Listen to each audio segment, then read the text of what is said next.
नमस्कार मित्रों, जया लिटरेचर में आप सबका बहुत बहुत स्वागत है। और आज प्रस्तुत है मुंशी प्रेमचंद जी की कहानी सेवा मार्ग, और मैं हूँ जयंती। तो चलिए सुनिए कहानी सेवा मार्ग। तारा ने 12 वर्ष तक दुर्गा की तपस्या की। न पलंग पर सोई, न केशों को संवारा और न नेत्रों में सुरमा लगाया। पृथ्वी पर सोती, गेरुआ वस्त्र पहनती और रूखी रोटियां खाती। उसका मुख मुरझाई कली की भांति था, नेत्र ज्योतिहीन और हृदय एक शून्य बीहड़ मैदान।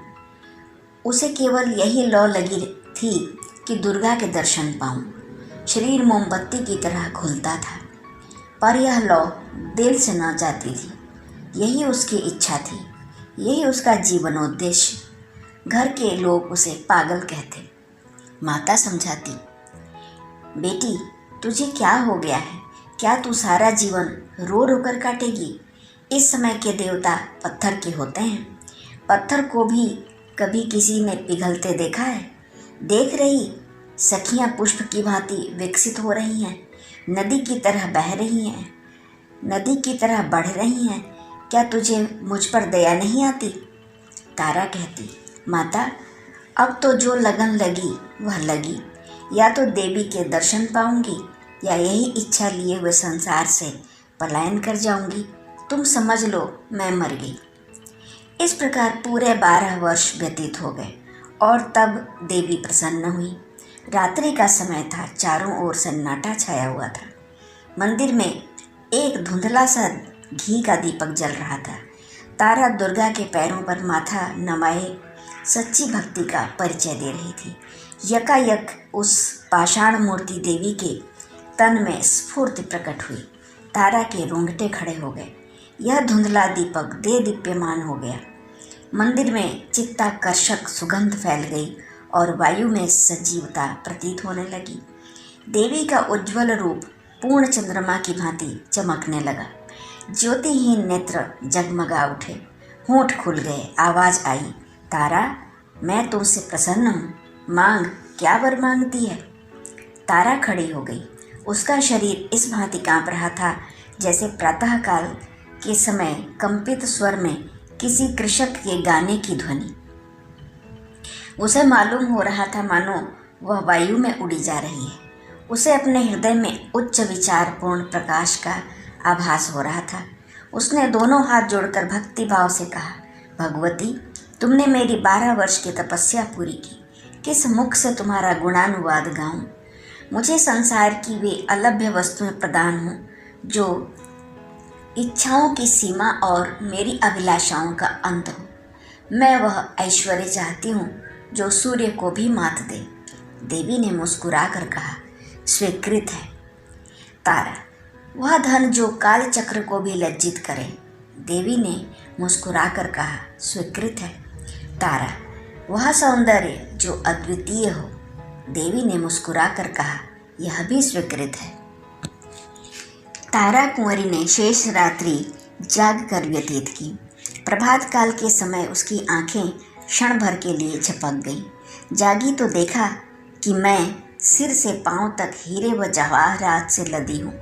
उसके विशाल भवन के कलश आकाश से बातें कर रहे थे।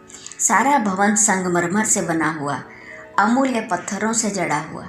द्वार पर नौबत बज रही थी।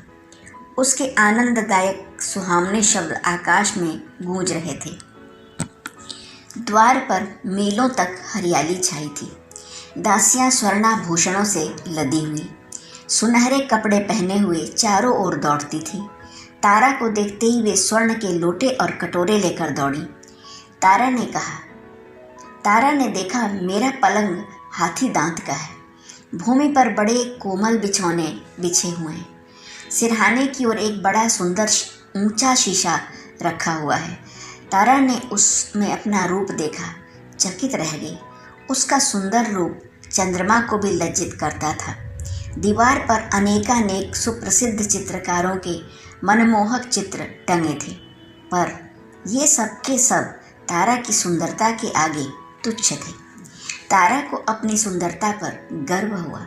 वह कई दासियों को लेकर वाटिका में गई। वहाँ की छटा देखकर वह मुग्ध हो गई। वायु में गुलाब और केसर घुले हुए थे। रंग बिरंगे पुष्प वायु के मंद मंद झोंकों से मतवालों की तरह झूम रहे थे। तारा ने एक गुलाब का फूल तोड़ लिया और उसके रंग और कोमलता की अपने अधर पल्लव से समानता करने लगी। गुलाब में वह कोमलता न थी। वाटिका के मध्य में एक बिल्लौर जड़ित हौज था। इसमें हंस और बत्तख किलौले कर रहे थे। यकायक तारा को ध्यान आया, मेरे घर के लोग कहाँ हैं? दासियों से पूछा। उन्होंने कहा, श्रीमती, वे लोग अपने पुराने घर में हैं। तारा ने अपनी अटारी पर जाकर देखा। उसे अपना पहला घर एक साधारण झोंपड़े की तरह दृष्टिगोचर हुआ। उसकी बहनें उसकी साधारण दासियों के समान भी न थीं। माँ को देखा, वह आंगन में बैठी चरखा काट रही थी। तारा पहले सोचा करती थी कि जब मेरे दिन चमकेंगे तब मैं इन लोगों को भी अपने साथ रखूंगी और उनकी भली भांति सेवा करूंगी। पर इस समय धन के गर्व ने उसकी पवित्र हार्दिक इच्छा को निर्बल बना दिया था। उसने घर वालों को स्नेह रहित दृष्टि से देखा और तब वह उस मनोहर गान को सुनने चली गई जिसकी प्रतिध्वनि उसके कानों में आ रही थी। एक बारगी जोर से धड़ाका हुआ, बिजली चमकी और बिजली की छटाओं में से एक ज्योति स्वरूप नवयुवक निकलकर तारा के सामने नम्रता से खड़ा हो गया। तारा ने पूछा, तुम कौन हो? नवयुवक ने कहा, श्रीमती, मुझे विद्युत सिंह कहते हैं। मैं श्रीमती का आज्ञाकारी सेवक हूँ। उसके विदा होते ही वायु के उष्ण झोंके चलने लगे। आकाश में एक प्रकाश दृष्टिगोचर हुआ। वह क्षण मात्र में उतरकर तारा कुंवरी के समीप ठहर गया। उसमें से एक ज्वालामुखी मनुष्य ने निकलकर तारा के पदों को चूमा। तारा ने पूछा, तुम कौन हो? उत्तर मिला, श्रीमती, मेरा नाम अग्नि सिंह है। मैं श्रीमती का आज्ञाकारी सेवक हूँ। वह अभी जाने भी ना पाया था कि एक बारगी सारा महल ज्योति से प्रकाशमान हो गया। जान पड़ता था सैकड़ों बिजलियां मिलकर चमक रही हैं। वायु तेज हो गई। एक जगमगाता हुआ सिंहासन आकाश पर दिखाई पड़ा। वह शीघ्रता से पृथ्वी की ओर चला और तारा कुंवरी के पास जाकर ठहर गया। उससे एक प्रकाशमय रूप का बालक, जिसके रूप से गंभीरता प्रकट होती थी, निकलकर तारा के सामने शिष्ट भाव से खड़ा हो गया। तारा ने पूछा, तुम कौन हो?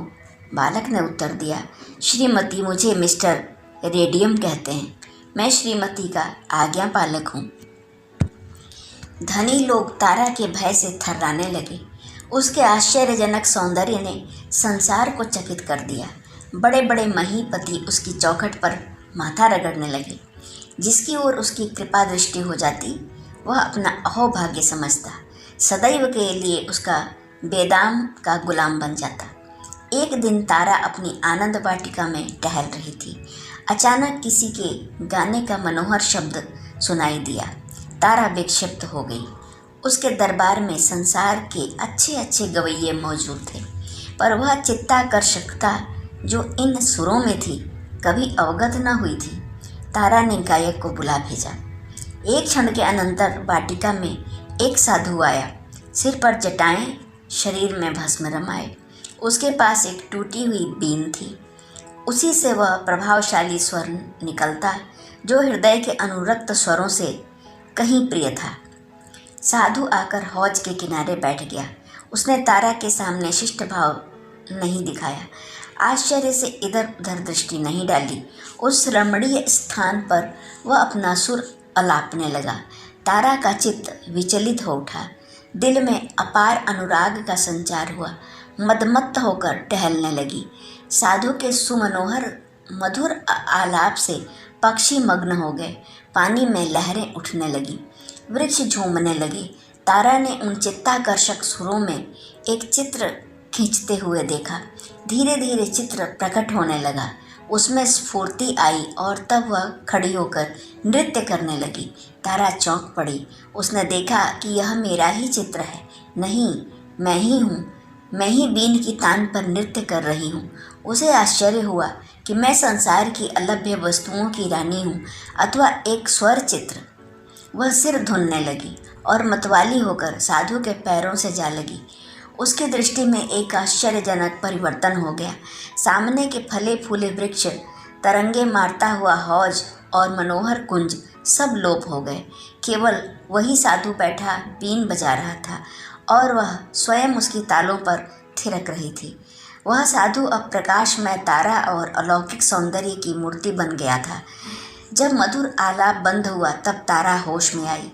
उसका चित्त हाथ से जा चुका था। वह उस विलक्षण साधु के हाथों बिक चुकी थी।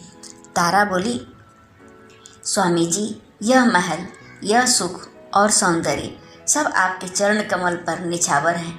इस अंधेरे महल को अपने कोमल चरणों से प्रकाशमान कीजिए। साधुओं को महल और धन का क्या काम?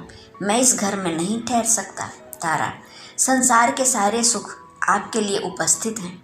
साधु, मुझे सुखों की कामना नहीं। तारा, मैं आजीवन आपकी दासी रहूंगी। यह कहकर तारा ने आईने में अपने अलौकिक सौंदर्य की छटा देखी और उसके नेत्रों में चंचलता आ गई। साधु, नहीं तारा कुंवरी, मैं इस योग्य नहीं हूँ। यह कहकर साधु ने बीन उठाई और द्वार की ओर चला। तारा का गर्व टूक टूक हो गया। लज्जा से सिर झुक गया। वह मूर्छित होकर भूमि पर गिर पड़ी। मन में सोचा, मैं धन में, ऐश्वर्य में, सौंदर्य में जो अपनी समता नहीं रखती, वह एक साधु की दृष्टि में इतनी तुच्छ। तारा को अब किसी प्रकार का चैन नहीं था। उसे अपना भवन ऐश्वर्य भयानक मालूम होने लगा। बस साधु का एक चंद्र स्वरूप उसकी आंखों में नाच रहा था और उसका स्वर्गीय गान कानों में गूंज रहा था। उसने अपने गुप्तचरों को बुलाया और साधु का पता लगाने की आज्ञा दी। बहुत छानबीन करने के पश्चात उसकी कुटी का पता लगा। तारा नित्य प्रति वायुयान पर बैठकर साधु के पास जाती।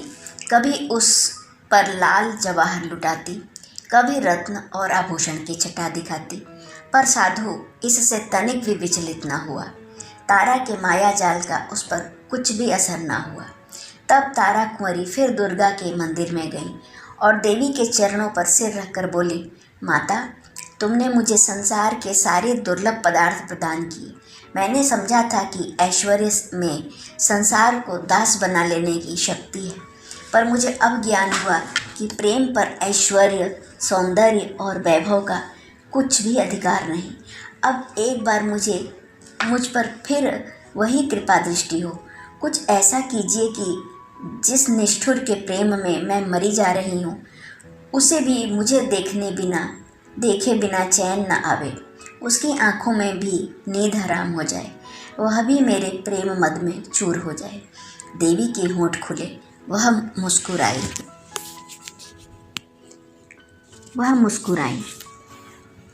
उसके अधर पल्लव विकसित हुए। आवाज़ सुनाई दी, तारा, मैं संसार के सारे पदार्थ प्रदान कर सकती हूँ, पर स्वर्ग सुख मेरी शक्ति से बाहर है। प्रेम स्वर्ग सुख का मूल है। तारा, माता, संसार के सारे ऐश्वर्य मुझे जंजाल जान पड़ते हैं। बताइए, मैं अपने प्रीतम को कैसे पाऊंगी? देवी, उसका एक ही मार्ग है, पर है वह बहुत कठिन। भला तुम उस पर चल सकोगी? तारा, वह कितनी भी कठिन हो, मैं उस मार्ग का अवलंबन अवश्य करूंगी। देवी, अच्छा तो सुनो, वह सेवा मार्ग है। सेवा करो, प्रेम सेवा ही से मिल सकता है। तारा ने अपने बहुमूल्य आभूषणों और रंगीन वस्त्रों को उतार दिया, दासियों से विदा हुई, राजभवन को त्याग दिया, अकेले नंगे पैर साधु की कुटी में चली आई और सेवा मार्ग का अवलंबन किया। वह कुछ रात रहे उठती, कुटी में झाड़ू देती, साधु के लिए गंगा से जल लाती, जंगलों से पुष्प चुनती। साधु नींद में होते तो वह उन्हें पंखा झलती, जंगली फूल तोड़ लाती और केले के पत्तल बनाकर साधु के सम्मुख रखती। साधु नदी में स्नान करने जाया करते थे। तारा रास्ते के कंकड़ चुनती।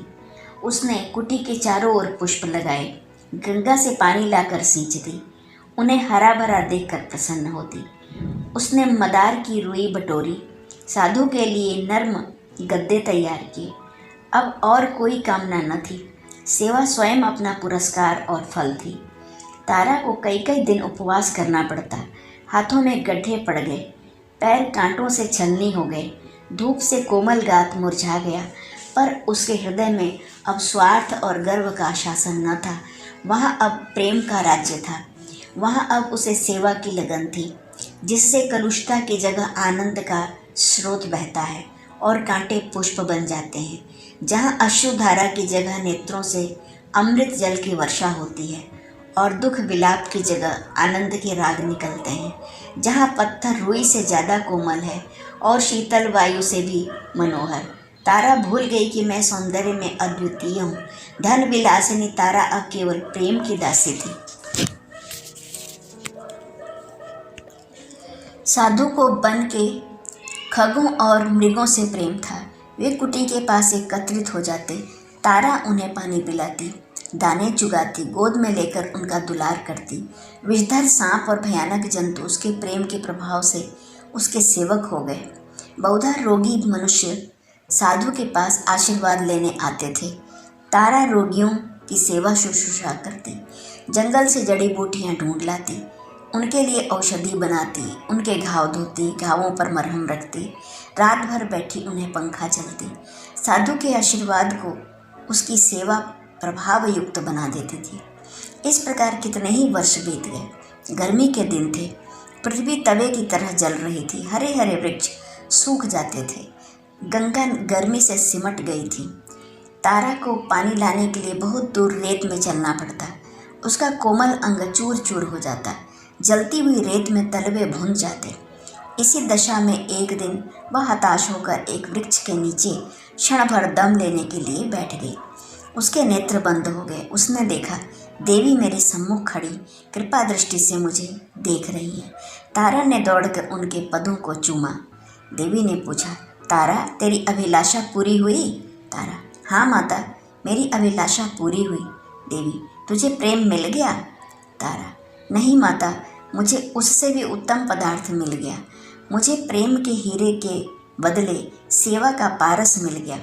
मुझे ज्ञान हुआ कि प्रेम सेवा का चाकर है। सेवा के सामने सिर झुकाकर अब मैं प्रेम भिक्षा नहीं चाहती। अब मुझे किसी दूसरे सुख की अभिलाषा नहीं। सेवा ने मुझे प्रेम, आदर, सुख सबसे निवृत्त कर दिया। देवी इस बार मुस्कुराई नहीं। उसने तारा को हृदय से लगाया और दृष्टि से ओझल हो गई। संध्या का समय था।